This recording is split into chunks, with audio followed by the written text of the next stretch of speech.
Hey guys, welcome back into the Is AI Coming for Your Job podcast, the podcast where we discuss all things AI as it relates to work and life. I am your host, Jack Forrester. Before we get started, you can send your comments or questions to AIandYourJob@gmail.com. Let me know what you do for work and how susceptible you think your job is to being augmented or replaced by AI. Also, please subscribe and rate the show in whatever platform you're utilizing to listen. Let's get into some headlines. From the New York Times, quote, AI companies agree to guardrails on new tools, end quote. This is from President Biden, quote, Amazon, Anthropic, Google, Inflection, Meta, Microsoft, and OpenAI have agreed to voluntary safeguards on the technology's development. We must be clear-eyed and vigilant about the threats emerging from emerging technologies that can pose to our democracy and our values. This is a serious responsibility. We have to get it right, end quote. The entities involved in this new safety framework are calling the new venture Frontier Model Forum, which is focused on ensuring safe development of future hyperscale AI models. The article goes on to say, quote, the voluntary safeguards are only an early tentative step as Washington and governments across the world seek to put in place legal and regulatory frameworks for the development of artificial intelligence. The agreements include test products for security risk and using watermarks to make sure consumers can spot AI-generated material, end quote. Per this article, the agreement doesn't do a great deal more than the in-house procedures already in place at these technology companies. At least, this new agreement is in no way enforceable. It does allow for, number one, security testing by independent third parties, 2, research on bias and privacy concerns, 3, information sharing about risk with governments and other organizations, 4, development of tools to fight societal challenges like climate change, and 5, transparency measures to identify AI-generated material. There's also been some talk of a pending presidential executive order on AI. I have not seen, and there were no comments on what that executive order will encompass. So, what are the obvious questions that come from this agreement? Well, the first one that comes to mind is, what about China? Most of the U.S. AI researchers that I've read are in agreement that AI labs in China are behind the curve in AI research by as much as a decade. Of course, that assumes that we know what we think we know about China. It's impossible to see behind the technological curtain of China, but China has acted benevolently before with major technological advancements. Think about cloning. So let's hope that they do so here, and let's hope our AI researchers are correct. Though, just this week, Microsoft, one of the firms attending the White House event, had to scramble to counter a Chinese government organized hack on the private emails of American officials who were dealing with China. It now appears that China stole or somehow obtained a private key held by Microsoft that is key to authenticating emails, one of the company's most closely guarded pieces of code. So, based on that, it's obvious that China is still a very real concern. The second question that comes to mind concerns all of the AI labs around the world that aren't part of this agreement. There are countless AI labs across the world working to capitalize on the AI gold rush. There's nothing to hold them to this agreement. Though, since these are the leading AI labs of the world, I'm hopeful that these other AI labs will follow suit. Again, it's not enforceable, but it does provide some sort of framework. Perhaps this forthcoming executive order will provide something more enforceable than what this agreement does. Our second headline is also from the New York Times, quote, Google tests AI tool that is able to write news articles, end quote. From that article, quote, Google is testing a product that uses artificial intelligence technology to produce news stories, pitching it to news organizations, including the New York Times, the Washington Post, and the Wall Street Journal's owner, News Corp, according to 3 people familiar with the matter.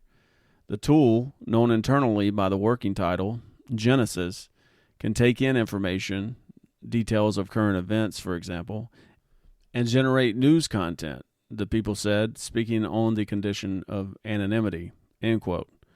Those sources are speculating that the tool will be used as an assistant of sorts for journalists, helping to automate low-value tasks, freeing them up to focus on more important work. We've seen this trend before.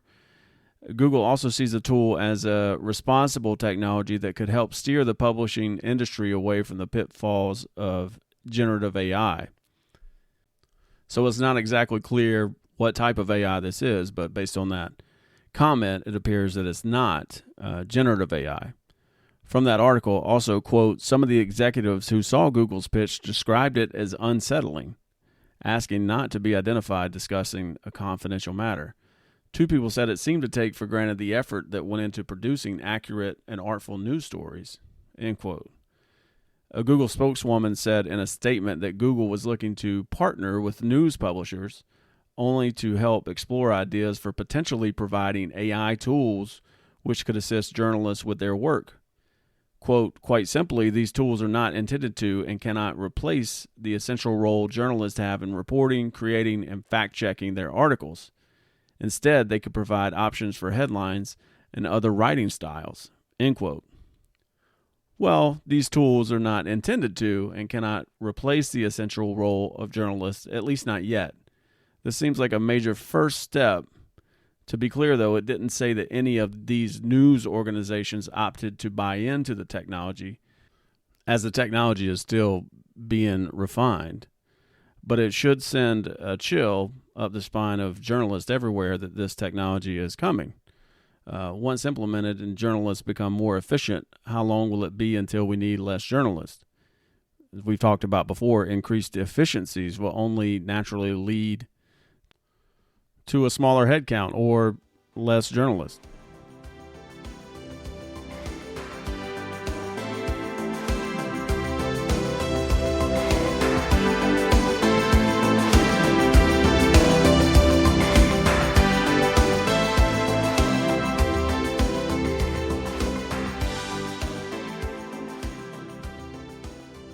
Our third article is from The Economist. Quote, your employer is probably unprepared for artificial intelligence, end quote.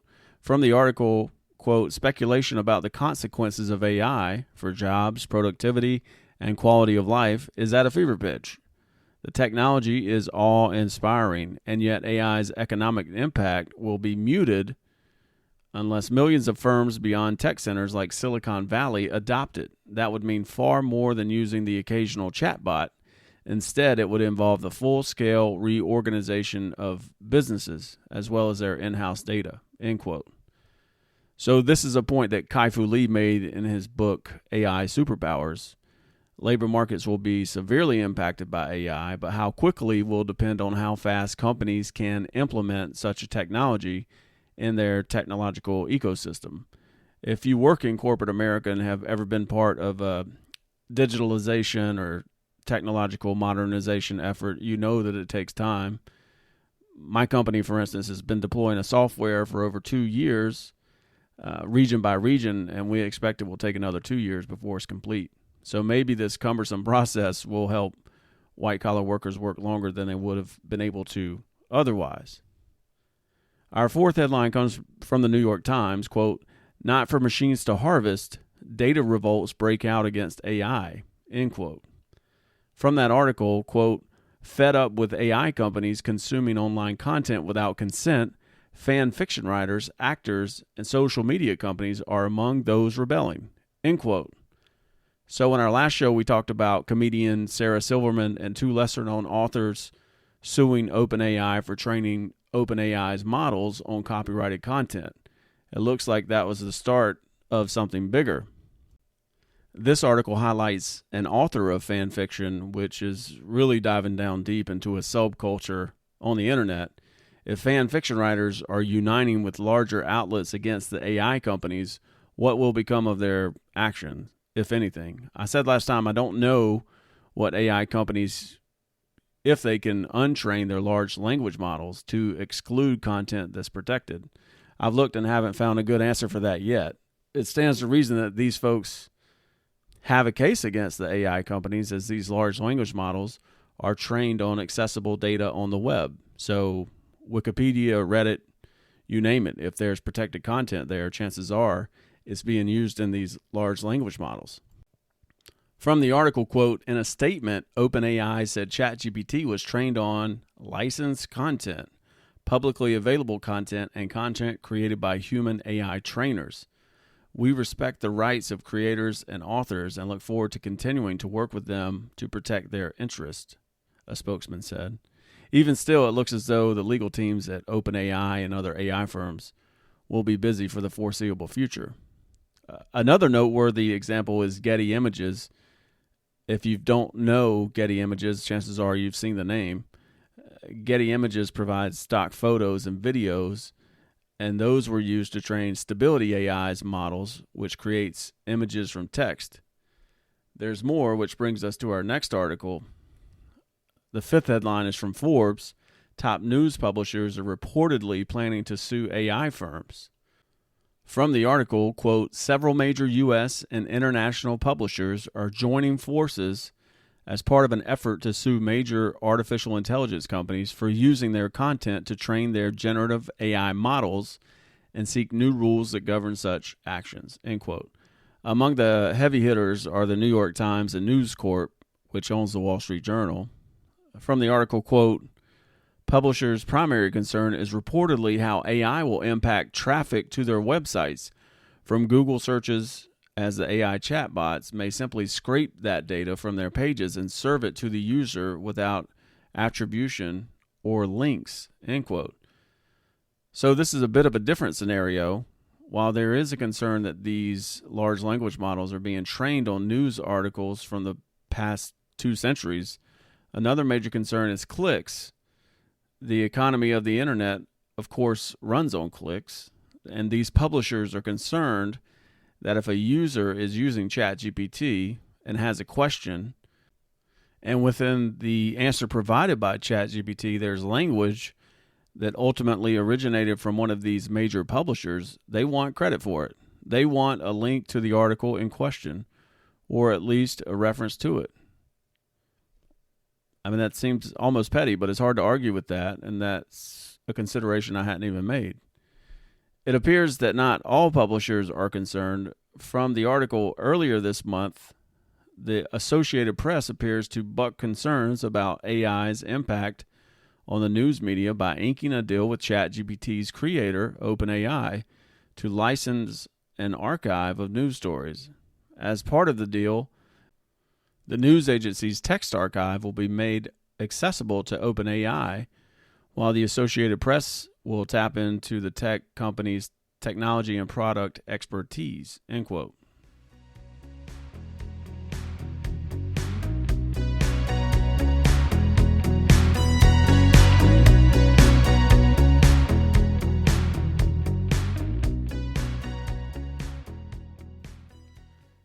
Our sixth article is from the New York Times. Quote, the FTC opens investigation into ChatGPT maker over technology's potential harms, end quote.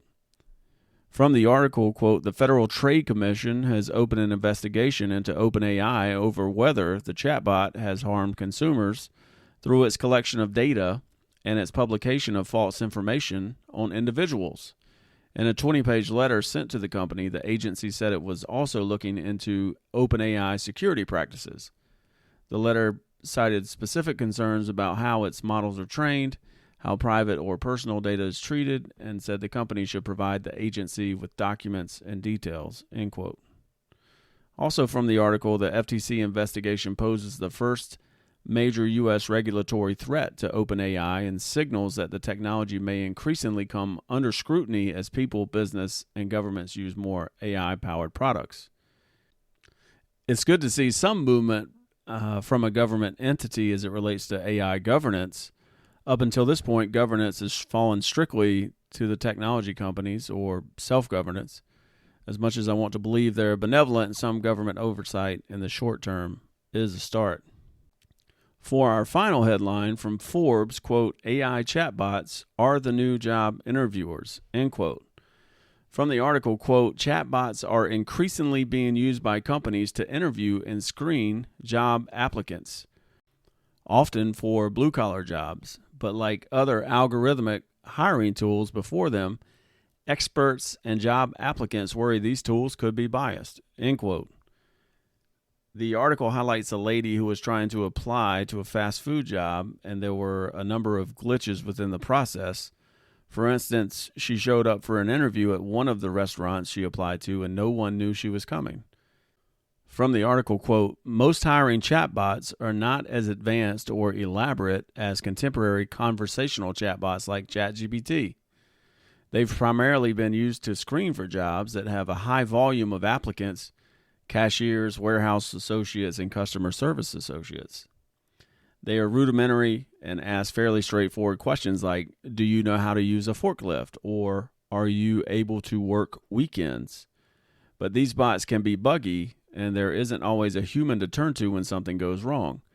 And the clear-cut answers many of the bots require could mean automatic rejection for some qualified candidates who might not answer questions like a large language model wants them to, end quote. That's certainly something to think about.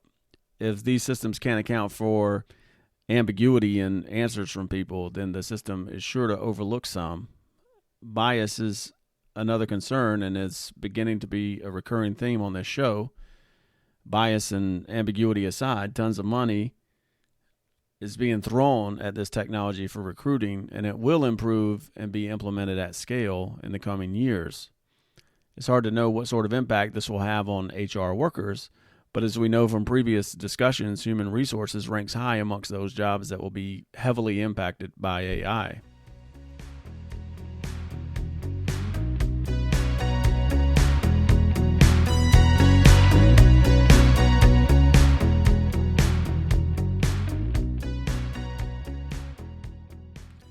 So let's talk about education.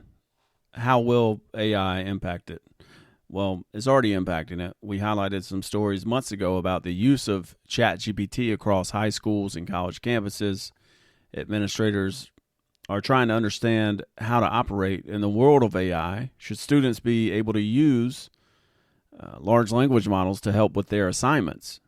Well, they're not going to go away, and they will only become more and more ubiquitous in other parts of our society. So it would be short-sighted to think there's not a place for the technology in education. It's here, and it's certainly not going away. These institutions are going to have to find a balance, and will need tech companies probably to assist in doing so. And use of AI is already helping to shape education. This is from a Forbes article on AI and its impact on education. Quote, it's already helping teachers design courses and analyze data of student performance to engineer learning interventions and new lesson plans. But its potential to do more is clear. It could help us better know how the school day and all the learning experiences contained therein should look given the rapid evolution of the global economy, end quote. The article also quoted Sal Khan, who's the CEO and founder of Khan Academy, which is an online learning platform. Quote, we're at the cusp of using AI for probably the biggest positive transformation that education has ever seen. And the way we're going to do that is by giving every student on the planet an artificially intelligent but amazing personal tutor. And we're going to give every teacher on the planet an amazing artificially intelligent teaching assistant, end quote. That sounds promising. Teachers are certainly overworked. If an AI assistant can make them more impactful, so be it.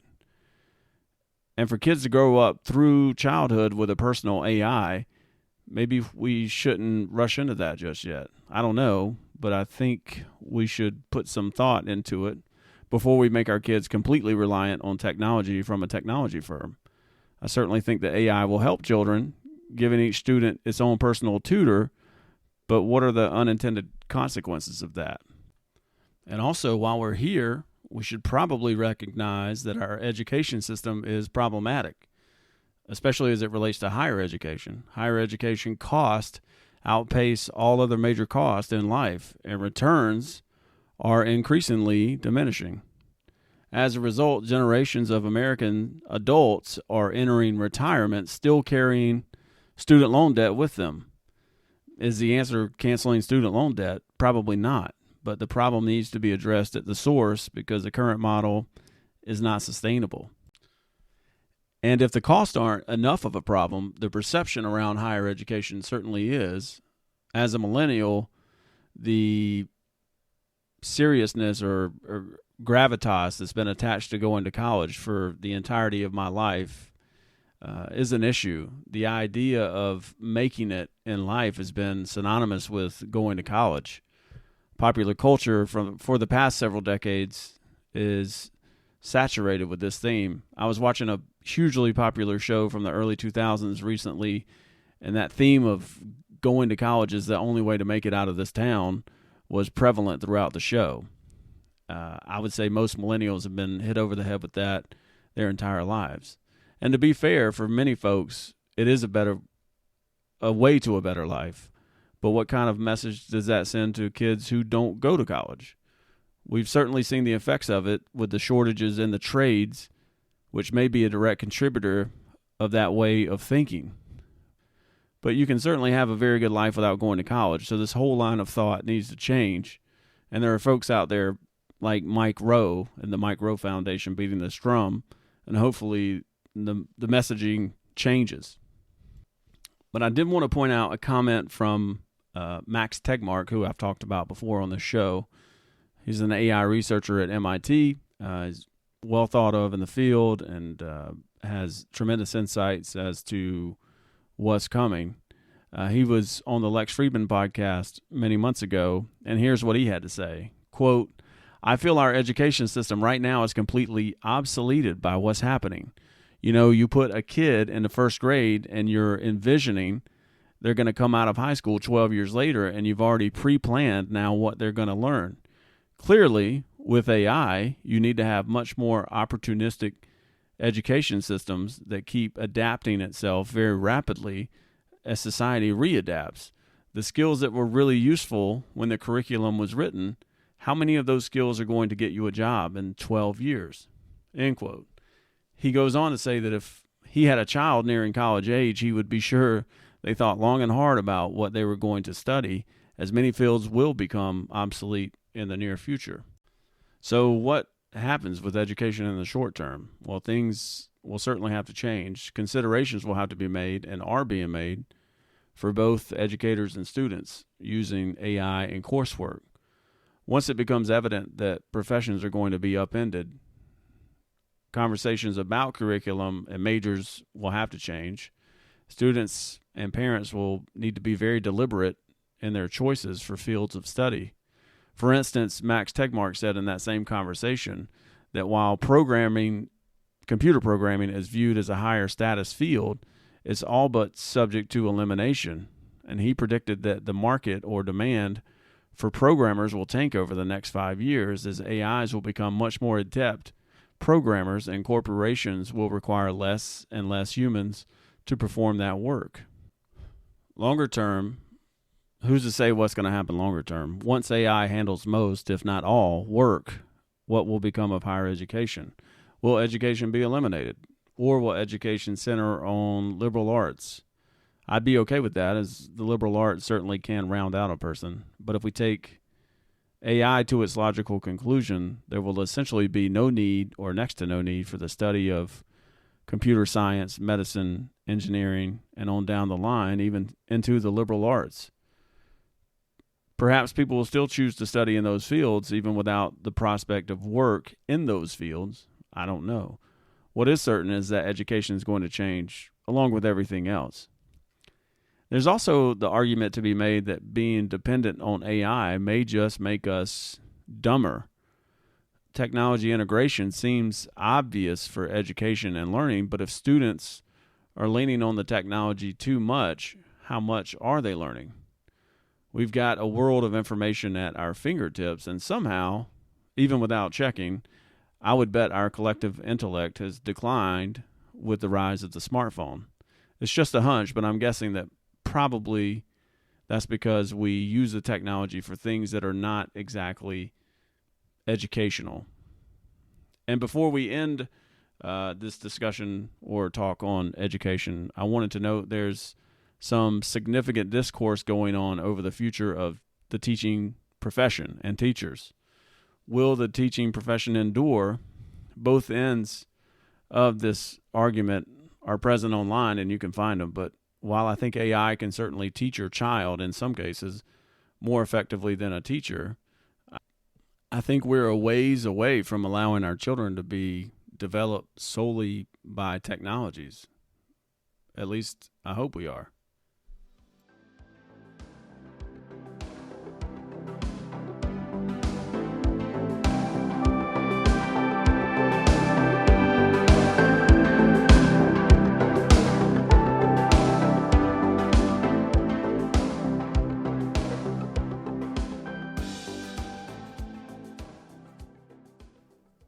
One last note for this week. The Future of Life Institute released a video over the last week or so, which highlighted the risk associated with AI use in warfare. The Future of Life Institute was founded by Max Tegmark. The Institute's stated goal is to reduce existential risk, particularly from artificial intelligence. In any case, this dramatization shows what could happen if AI systems are created and implemented improperly. While militaries around the world think they are in control of the AI systems, it's not clear that they will be. I'm going to link to the video in the show notes, and be sure to check it out.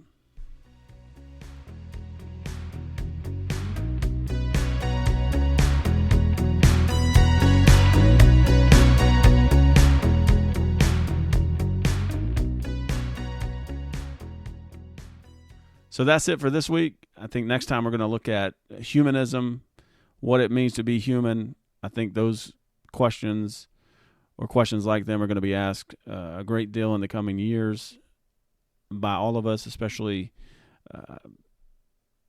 Gen Xers, millennials, Gen Zers, as AI becomes more ubiquitous and robotics become more and more prevalent in society. So that's what we'll look at next time. But in the meantime, please be sure to rate, review, and subscribe to the show wherever you listen to podcasts. You can do it with just a few clicks in the app you're using at this very moment. And if you want to be more deliberate, you can share this episode via text or email to a friend or friends. Thanks for listening, and we'll talk next time.